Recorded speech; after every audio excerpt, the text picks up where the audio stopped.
কোথায় মিস্টার শক্তিমান লোটাস কামাল? কোথায় আপনি? আসুন দেখি। আপনি তো বলেছিলেন আপনি নাকি মুক্তিযোদ্ধা, কিন্তু আপনার মুখের উপরে 153 সিটে আগেই জয়লাভ করেছে, কোন ইলেকশন হয়নি। এর মধ্যে আপনাদের একজন মহান ব্যক্তি আছে, তার নাম ফুটাস কামাল না লুটাস কামাল। কথা বলেন না, আমার বক্তৃতায় পাশে কথা বলবেন না। লোটাস কামাল, আমি বলেছিলাম বাংলাদেশ কি এত দরিদ্র?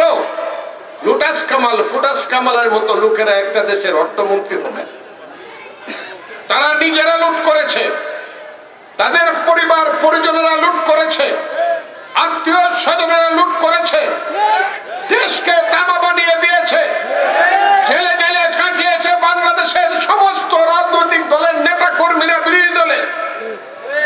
আমি যদি আজকে জিজ্ঞাসা করে কোথায় মিস্টার শক্তিমান লোটাস কামাল? কোথায় আপনি? আসুন দেখি। আপনি তো বলেছিলেন আপনি নাকি মুক্তিযোদ্ধা, কিন্তু আপনার মুখের উপরে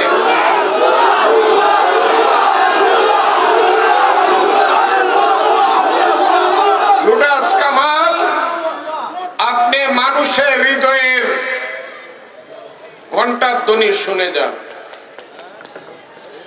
এইসব লোকেরা এই দেশটাকে গত 15 বছর যাবৎ কারাগারে পরিণত করেছিল, জাহান্নামে পরিণত করেছিল।